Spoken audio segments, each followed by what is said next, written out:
Hello बच्चों, नमस्कार। सभी बच्चों का एक बार फिर से फिजिक्स वीडियो लेक्चर क्लासेस में आपका स्वागत है। आज एक नया चैप्टर स्टार्ट कर रहे हैं, चैप्टर नंबर 14 एटॉमिक फिजिक्स, परमाणुीय भौतिकी। इसके बारे में वैसे मैंने आपको कल इसके प्रीवियस वीडियो लेक्चर में बताया था कि इसको किस तरह से इसके स्टेप बाय स्टेप हम इसको पढ़ेंगे। तो देखिए बेटा, पहला टॉपिक है या पहला इसका इंट्रोडक्शन देख लेते हैं। किसी भी चैप्टर को पढ़ते हैं तो सबसे पहले इसका इंट्रोडक्शन हमें पता होना चाहिए। वो इंट्रोडक्शन है ये, थोड़ा सा मैं यहाँ पे लिखूंगा, उससे आपको समझ में आएगा। प्रत्येक पदार्थ छोटे छोटे कणों से मिलकर बना होता है। छोटे छोटे कणों से मिलकर बना होता है। ये कण की जो हिस्ट्री है वो बेटा एक महर्षि कणाद थे, उनके नाम के आधार पर रखा गया था। सबसे पहले उन्होंने इसके बारे में बताया था, लेकिन यहाँ पर एनसीईआरटी के सिलेबस में और राजस्थान बोर्ड में ये इंट्रोडक्शन यहाँ से स्टार्ट होता है कि प्रत्येक पदार्थ छोटे छोटे कणों से मिलकर बना होता है, जिन्हें परमाणु एटम कहा जाता है। जिन्हें परमाणु कहा जाता है। ठीक है, तो आपसे पूछा जाए कि परमाणु किसे कहते हैं, तो पदार्थ के छोटे छोटे कण, उन्हें ही एटम कहा जाता है। अब हुआ क्या, 1897 में सन 1897 में एक ब्रिटिश साइंटिस्ट थे। आप चाहो तो बेटा इसको अपनी कॉपी में नोट भी कर सकते हो, ठीक है ना, या वीडियो को पॉज करके जब मैं कंप्लीट कर लूं उसको आप नोट भी करते जाइए। 1897 में ब्रिटिश वैज्ञानिक जिनका नाम था J Thomson, Joseph J Thomson,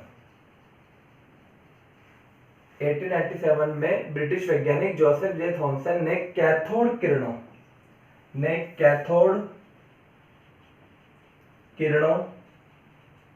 के आविष्कार, पहले मैं लिखूंगा उसके बाद समझा भी दूंगा। कैथोड किरणों के आविष्कार से यह निष्कर्ष निकाला कि परमाणु में ऋणात्मक आवेशित कण, इन ऋणात्मक आवेशित कण को क्या कहा जाता है, ऋणात्मक आवेशित कण, जिन्हें इलेक्ट्रॉन भी कहा जाता है। ठीक है, परमाणु में ऋणात्मक आवेशित कण इलेक्ट्रॉन होते हैं।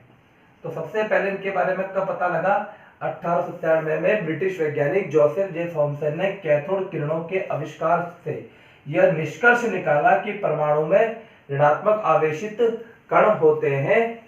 ठीक है, और ये जो कण होते हैं ये परमाणु के विद्युत उदासीन होने के कारण, परमाणु एक्चुअली में होते कैसे हैं, ये विद्युत के उदासीन होते हैं, ये न्यूट्रल होते हैं। परमाणु के विद्युत उदासीन अर्थात नेट आवेश शून्य होने के कारण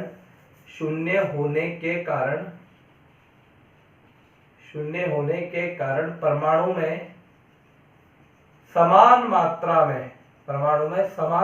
मात्रा में धनात्मक आवेश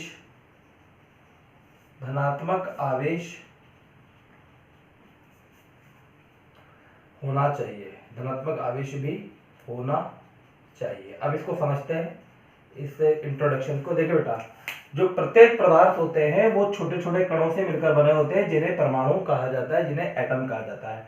हम पढ़ रहे हैं एटॉमिक फिजिक्स, परमाणुीय भौतिकी।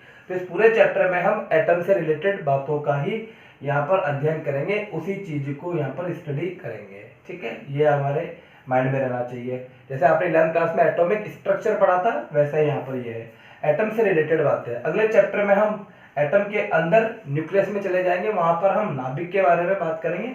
अभी पूरे चैप्टर में हम एटम की बात कर रहे हैं। तो सबसे पहले 1897 में ब्रिटिश वैज्ञानिक जोसेफ जे थॉमसन ने कैथोड किरणों के आविष्कार से यह निष्कर्ष निकाला कि परमाणु में ऐसे कण होते हैं, परमाणु में नेगेटिव चार्ज, ऋणात्मक आवेशित कण होते हैं, जिन्हें इलेक्ट्रॉन कहते हैं। ठीक है ना, अभी इसके बारे में बात करेंगे। ऋणात्मक आवेशित कण होते हैं, परंतु परमाणु तो कैसा होता है, परमाणु विद्युत उदासीन होता है, यानी जो परमाणु है इसका नेट चार्ज कितना होगा, नेट चार्ज इसका, टोटल चार्ज इसका 0 होगा। अभी मैंने कहा कि इसके अंदर ऋणात्मक आवेशित कण होते हैं, इलेक्ट्रॉन होते हैं, ठीक है बेटा, नेगेटिव इलेक्ट्रॉन है, नेगेटिव इलेक्ट्रॉन है, ठीक है। तो अब नेट होने के लिए इतना ही समान मात्रा में, बात लिखिए यहाँ पर, परमाणु के विद्युत उदासीन अर्थात नेट आवेश शून्य होने के कारण परमाणु में इस समान मात्रा, मान लीजिए कि इन सबका जो आवेश आ रहा है, अगर टोटल नेगेटिव आवेश आ रहा है -5 कूलाम, तो +5 कूलाम का पॉजिटिव आवेश भी होना चाहिए। मान लीजिए कि नेगेटिव टोटल आवेश आ रहा है 10 कूलाम, तो पॉजिटिव 10 कूलाम भी आवेश होना चाहिए, यानी जितना नेगेटिव है उतना ही पॉजिटिव है, तभी तो परमाणु विद्युत का उदासीन होगा। तो अब आपको दो बातें ध्यान रखनी है, परमाणु कैसा होता है, विद्युत का उदासीन होता है, उसके अंदर नेगेटिव के साथ साथ पॉजिटिव भी होते हैं। आगे बढ़ते हैं इसी इंट्रोडक्शन में। तो देखिए बेटा, अब विभिन्न तत्वों की बात करी, ठीक है ना, उसने इलेक्ट्रॉन के द्रव्यमान की बात करी, इलेक्ट्रॉन के साथ जो अन्य कण है उसके द्रव्यमान की बात करी, तो उसमें उसने क्या, यहाँ पर जो इसका इंट्रोडक्शन है उसमें हम लिखेंगे इलेक्ट्रॉन का द्रव्यमान, इलेक्ट्रॉन का द्रव्यमान परमाणु के द्रव्यमान, इलेक्ट्रॉन के द्रव्यमान परमाणु के द्रव्यमान की अपेक्षा, इसके रिलेटिव में अपेक्षा बहुत कम होता है, बहुत कम। और ये बहुत कम कितना, लगभग 10⁻⁻5 गुना। इसको समझे आप, जो इलेक्ट्रॉन का द्रव्यमान है, मास ऑफ इलेक्ट्रॉन, उसका द्रव्यमान बहुत कम होता है, किससे, परमाणु के द्रव्यमान का, ठीक है बेटा। और इसमें क्या रिलेशन है, इसमें मास ऑफ इलेक्ट्रॉन अपॉन परमाणु का कुल द्रव्यमान वो आता है 10⁻⁻5, यानी 1 लाख, ठीक है, 1 लाख गुना कम होता है यहाँ पर। तो देखिए इलेक्ट्रॉन का द्रव्यमान परमाणु के द्रव्यमान की अपेक्षा बहुत कम होता है, लगभग 10⁻⁻5 गुना होता है। अतः परमाणु का द्रव्यमान, अतः परमाणु का द्रव्यमान उसमें उपस्थित इलेक्ट्रॉन के साथ और कौन उपस्थित होगा, पॉजिटिव आवेश, अतः परमाणु का द्रव्यमान उसमें उपस्थित धनात्मक आवेश, धनात्मक आवेश में ही निहित, निहित का मतलब है इसमें ही उपस्थित है, धनात्मक आवेश में ही निहित होना चाहिए। इस एक लाइन का मतलब क्या होगा, देखिए इस चैप्टर में आप ये मान के चलिए कि मैं आपको यहाँ पर कोई बात लिखाऊंगा, कोई स्टेटमेंट यहाँ पे लिखाऊंगा, यही तरीका रहेगा इस पूरे चैप्टर को, तभी आपको ये चीज समझ में आएगी। कोई भी स्टेटमेंट होगा, पहले मैं उस स्टेटमेंट को पूरा लिखूंगा, फिर उसकी चीज समझाऊंगा। तो आप ऐसे कोशिश कीजिएगा बेटा कि जो स्टेटमेंट लिखा है उसको जो मैं समझाऊं तो उसको आपको पूरा समझ में आना चाहिए, तभी आपको ये कॉपी में नोट करना है। इसके साथ में मैं पीडीएफ भी भेजूंगा, लेकिन अगर आप यहीं इसको नोट कर लेते हो तो सबसे अच्छा यही रहेगा। मेरी बात समझ में आ रही है, आप पीडीएफ का वेट मत करो, पीडीएफ तो मैं 4-5 वीडियो लेक्चर होने के बाद में आपको सेंड कर ही दूंगा, लेकिन हो सकता है कि पीडीएफ के अलावा मैं कुछ चीजें यहाँ पर बता दूं। जितना पीडीएफ में भेजोगा उतना तो मैं यहाँ पढ़ाऊंगा ही पढ़ाऊंगा, लेकिन उसके अलावा भी मैं कुछ चीजें, अगर मेरे जैसे दिमाग पढ़ाते समय कोई बात आ जाती है तो उस बात को भी मैं लिख देता हूँ, ठीक है बेटा। ये सब चीजें मुझे ध्यान है, इसलिए मैं यहाँ पर ये लिख देता हूँ, ठीक है। तो आपका काम ये होना चाहिए कि आप वीडियो को पॉज करें और इन बातों को उतार लीजिए, नोट कर लीजिए। अभी जो स्टेटमेंट लिखा है इसको समझेंगे। तो यहाँ लिखा है कि इलेक्ट्रॉन का जो द्रव्यमान होता है परमाणु के द्रव्यमान की अपेक्षा बहुत कम होता है। कितना कम होता है, तो लगभग 10⁻⁻5 गुना कम होता है। तो द्रव्यमान ज्यादा किसका होता है, परमाणु का, क्योंकि परमाणु, इधर देखिएगा, ये परमाणु है, इसके अंदर इलेक्ट्रॉन है, ठीक है ना, ये इसके पार्टिकल्स है, इलेक्ट्रॉन इस परमाणु के पार्टिकल्स है, ठीक है। और इन इलेक्ट्रॉनों के साथ साथ यहाँ पर पॉजिटिव भी होगा, ठीक है, ऐसे पॉजिटिव बहुत सारे यहाँ पर पॉजिटिव समान मात्रा में, ठीक है ना। अगर ये इलेक्ट्रॉन कुल मिलाकर -10 कूलाम बना रहे हैं तो पॉजिटिव मिलकर कितना बनाएंगे, +10, क्यों, क्योंकि परमाणु उदासीन होता है। उदासीन का मतलब नेट आवेश शून्य होता है, ये अभी तक हमने पढ़ लिया। अब यहाँ पर जो इलेक्ट्रॉन का द्रव्यमान होता है, इलेक्ट्रॉन का द्रव्यमान कितना होता है, 9.1 × 10⁻31 kg। ये इलेक्ट्रॉन का द्रव्यमान परमाणु के टोटल द्रव्यमान, परमाणु का टोटल द्रव्यमान क्या, समझे यहाँ पर बात। परमाणु का टोटल द्रव्यमान देखिए बेटा, अगर मान लीजिए कि इस परमाणु के अंदर 10 इलेक्ट्रॉन हुए तो इसके अंदर इलेक्ट्रॉनों का टोटल द्रव्यमान कितना आ जाता, 10 इंटू 9.1 इंटू 10 की पावर माइनस 31 kg। बात समझ में, यानी इलेक्ट्रॉन का कुल द्रव्यमान कितना आ जाता है बेटा, यहाँ पर 10 इंटू 9.1 इंटू 10 की पावर माइनस 31 kg। अब प्रोटॉन का द्रव्यमान निकालते हैं तो वो निकालते हैं 10 इंटू 1.67 इंटू 10 की पावर माइनस 37 kg। तो यहाँ पर इसका द्रव्यमान ज्यादा होता है। तो यहाँ पर ये कंक्लूजन निकल गया कि इलेक्ट्रॉन का द्रव्यमान कम होने के कारण इस इलेक्ट्रॉन के द्रव्यमान को नगण्य मान लीजिए।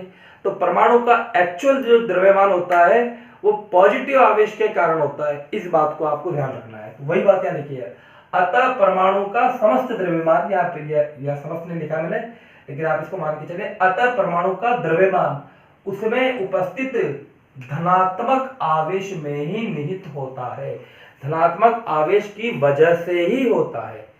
इस बात को आपको ध्यान रखना है, क्योंकि जो 1 लाख गुना कम है, सपोज कीजिए कि किसी का द्रव्यमान 1 ग्राम है और दूसरे पिंड का द्रव्यमान 1 लाख 1 लाख ग्राम आ रहा है, ठीक है बेटा।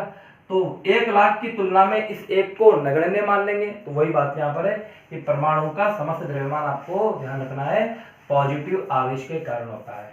अगला स्तर पर देखिए, विभिन्न तत्वों के परमाणुओं में जो अलग अलग तत्व है, विभिन्न तत्वों के परमाणुओं में इलेक्ट्रॉनों की संख्या,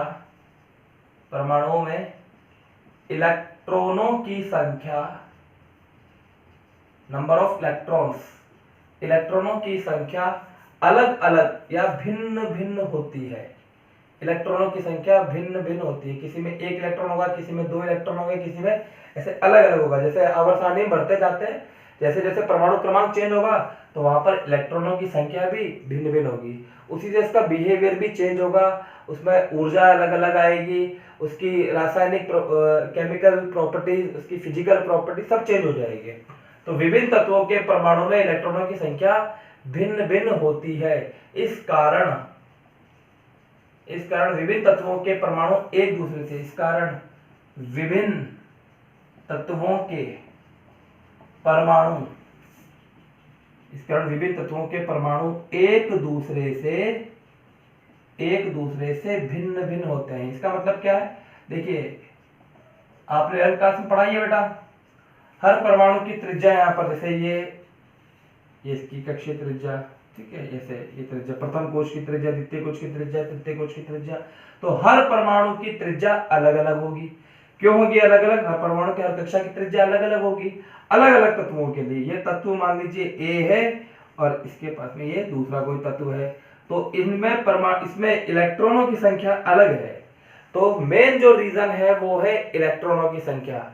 तो विभिन्न तत्वों के परमाणुओं में इलेक्ट्रॉनों की संख्या अलग अलग होने के कारण तत्वों के परमाणु एक दूसरे से भिन्न होते हैं। एक दूसरे से भिन्न होने का मतलब है इनमें बेटा कक्षीय चाल अलग होगी, यहाँ पर त्रिज्या अलग होगी, ऊर्जा अलग होगी, ऐसे यहाँ पर इनकी आयनन ऊर्जा, उत्तेजन ऊर्जा सब डिफरेंट होगा। तो उसके पीछे का रीजन है इलेक्ट्रॉनों की संख्या। क्लियर है बात, आइए आगे देखते हैं। अब हुआ क्या कि इसमें स्टडी आगे बढ़ती गई, ये तो इंट्रोडक्शन हो गया, इसमें स्टडी आगे बढ़ती गई। अब कुछ साइंटिस्ट ने अपने मॉडल प्रस्तुत किए। तो इस कड़ी में जो सबसे पहला आता है वो आता है जे थॉमसन का, जिसे टॉमसन कहते हैं, जे टॉमसन का परमाणु मॉडल, ठीक है बेटा। इसमें स्टडी आगे बढ़ती गई। ये तो अभी तक जो मैंने बातें दिखाई है वो इंट्रोडक्शन है, भूमिका वाला पोर्शन कंप्लीट करा है, ठीक है। कैसे कैथोड किरणों के आविष्कार से इलेक्ट्रॉनों का पता लगा, इन इलेक्ट्रॉनों से जो तत्व है अलग अलग डिफरेंस करे कि अगर इलेक्ट्रॉनों की संख्या अलग अलग होगी तो तत्व की संरचना अलग अलग होगी। तो अब इस मॉडल में सबसे पहला जो आता है वो आता है जे थॉमसन का परमाणु मॉडल। इसके बाद सेकंड आएगा, मैं सारे लिख देता हूँ बेटा, सेकंड जो मॉडल आएगा वो आएगा रदरफोर्ड का परमाणु मॉडल। ठीक है, इसको आपको इस तरह से भी ध्यान रखना है, रदरफोर्ड का अल्फा प्रकीर्णन प्रयोग। और तीसरा इसके बाद में आएगा बोहर, नील्स बोहर का परमाणु मॉडल। मेनली आपको ये 3 मॉडल यहाँ पर पढ़ने हैं। परीक्षा में जो प्रश्न आएंगे वो इस मॉडल के बाद, इस मॉडल और इसके बाद जितना आप पढ़ोगे उसमें से पूछे जाता है। पिछले 7-8 साल से मैं देख रहा हूँ कि जो एग्जाम में जो प्रश्न पूछे जा रहे हैं इनमें से कभी कभार कुछ पूछ लिया जाता है 1-8 नंबर का, लेकिन जो बल्क में जो क्वेश्चन पूछे गए, जो मेजोरिटी में जो प्रश्न पूछे गए वो नील्स बोहर की अभिधारणाओं और इसके बाद जितना आप पढ़ोगे उसमें से प्रश्न पूछे जाते हैं। लेकिन पढ़ना आपको ये भी है, तो इंट्रोडक्शन में से कभी प्रश्न नहीं पूछा जाता, लेकिन तब भी इंट्रोडक्शन पढ़ाया जाता है। जैसे चैप्टर स्टार्ट होता है तो उसका इंट्रोडक्शन पढ़ना जरूरी होता है, हमें कम से कम उसकी भूमिका तो पता होनी चाहिए कि हम एक्चुअली आगे पढ़ेंगे क्या, तो इसलिए आपको पढ़ाया जाता है। तो बेटा ये आपको मैंने बता दिया है कि अभी मेनली 3 चीजें पढ़ेंगे। तो सबसे पहले हम ले लेते हैं जे थॉमसन का परमाणु मॉडल। देखिए 1897 में कैथोड किरणों के आविष्कार से जो इलेक्ट्रॉन का भी मैंने आपको बताया, उसके 7 साल बाद यानी 1904 में जे थॉमसन ने ये परमाणु मॉडल प्रस्तुत किया। ये जूरी के सामने रखा गया और इस मॉडल को मान्यता प्राप्त हुई 1904 में। ठीक है, तो इसमें बताया क्या, हालांकि इस मॉडल में आगे चलकर आपको पता लगेगा इसमें कमी है, लेकिन कुछ बात इसकी उस जमाने में सही थी। ठीक है, विज्ञान में कोई अंतिम सत्य नहीं होता, तो उस समय ये बात सही थी, लेकिन आगे चल के जब साइंटिस्ट ने और इसमें देखा तो इसमें बातें गलत हो गई। ठीक है, तो इसके दोष भी पढ़ेंगे और इस मॉडल में जो उस समय जो इस मॉडल में बातें बताई गई थी तो वो पढ़ना है हमें। तो देखिए बेटा हुआ क्या, सन तो आप ध्यान रखना 1904 की घटना है ये। ठीक है, ये केवल जानकारी के लिए है, 1904 में ये प्रस्तुत किया गया था। ठीक है, तो देखिए इस मॉडल के अनुसार, इस मॉडल के अनुसार मैं स्टेटमेंट लिख देता हूं। इस मॉडल के अनुसार, इससे आपको आसानी क्या रहेगी कि जैसे क्लास में बस होता क्या है, क्लास में इस बात को बोल देते हैं, आप नोट करते जाते हैं। यहाँ पे पूरी बात मैं लिख रहा हूँ, आप वीडियो को पॉज करें और उतार लीजिए। बिल्कुल क्लास जैसा पैटर्न है। क्लास में बस इसमें मैं खुद मुंह से बोलता है कि इस मॉडल के अनुसार आप लिखते जाते, फिर मैं समझाता। अभी क्या कर रहा हूँ, मैं लिख रहा हूँ और आपको नोट करना है, समझने का काम यहाँ पर कर लीजिएगा। तो इस मॉडल के अनुसार परमाणु जो एटम है, क्योंकि देखो बेटा बिना लिखे तो मैं भी नहीं समझा पाऊंगा कि मैं लिखूं ही ना और मैं समझा दूं, ऐसा नहीं हो सकता। पहले मुझे लिखना पड़ेगा, उसके बाद मैं समझाऊंगा। तो इस मॉडल के अनुसार परमाणु 10 की पावर -10 मीटर, बेटा 10 की पावर -10 का मतलब क्या हो गया, एंग्स्ट्रॉम कोटि का। तो इस मॉडल के अनुसार परमाणु 10 की पावर -10 मीटर त्रिज्या का एक धन आवेशित, त्रिज्या का एक धन आवेशित गोला होता है। बहुत इंपॉर्टेंट बात, ये सबसे पहले किसी ने बताया था तो थॉमसन ही था जिसने सबसे पहले बताया कि परमाणु एंग्स्ट्रॉम त्रिज्या का एक धनावेशित गोला होता है। ठीक है, आगे देखिए इसमें, जिसमें परमाणु का द्रव्यमान, इसमें परमाणु का द्रव्यमान तथा धन आवेश, परमाणु का द्रव्यमान तथा धन आवेश समान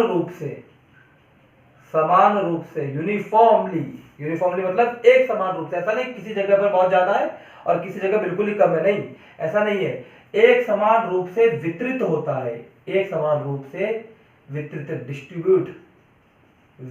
होता है। ठीक है, आगे देखिए, इस धन आवेश को संतुलित करने के लिए, हम तो जानते हैं कि परमाणु उदासीन होता है, तो इस धनावेश को संतुलित करने के लिए समान मात्रा में ऋण आवेश माना गया। ऋण आवेश को इलेक्ट्रॉनों के रूप में, समान मात्रा में ऋण आवेश को इलेक्ट्रॉनों के रूप में परमाणु के अंदर परमाणु के अंदर अंतःस्थापित माना गया।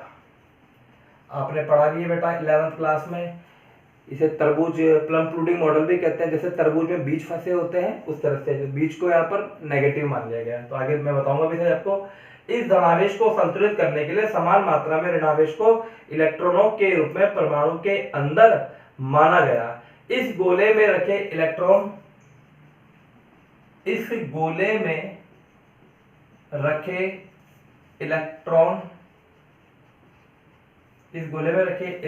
की संरचना तरबूज में स्थित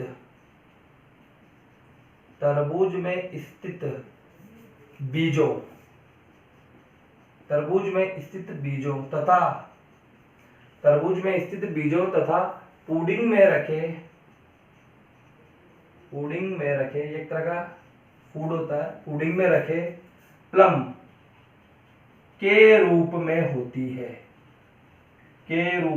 होती है जिसे प्लम पुडिंग मॉडल भी कहा जाता है।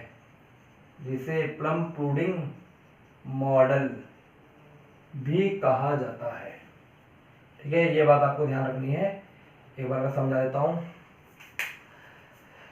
क्या ध्यान रखना है कि सबसे पहले जे थॉमसन ने बताया कि इस मॉडल के अनुसार परमाणु 10⁻⁻10 मीटर त्रिज्या का एक धनावेशित गोला होता है जिसमें परमाणु का द्रव्यमान तथा धनावेश समान रूप से वितरित होता है। ये समान रूप से वितरित, यूनिफॉर्मली डिस्ट्रीब्यूटेड। ठीक है, जैसे आपने सेकंड चैप्टर में पढ़ा होगा ना, एक समान रेखीय आवेश घनत्व, एक समान पृष्ठीय आवेश घनत्व, आयतनिक आवेश घनत्व, तो उसमें आवेश का डिस्ट्रीब्यूशन एक समान रहता है। तो यहाँ पर द्रव्यमान का और आवेश का वितरण एक समान रूप से। इस धनावेश को संतुलित करने के लिए समान मात्रा में ऋणावेश, क्योंकि परमाणु न्यूट्रल होता है तो जितना पॉजिटिव है उतना ही नेगेटिव। तो नेगेटिव मतलब इलेक्ट्रॉनों के रूप में परमाणु के अंदर अंतःस्थापित होता है, अंदर फंसे रहते हैं। ये किस तरह से फंसे रहते हैं, तो उसने एग्जांपल इससे पूछा गया किस तरह से न्यूट्रल होता है। आपने ये बात समझा दिया।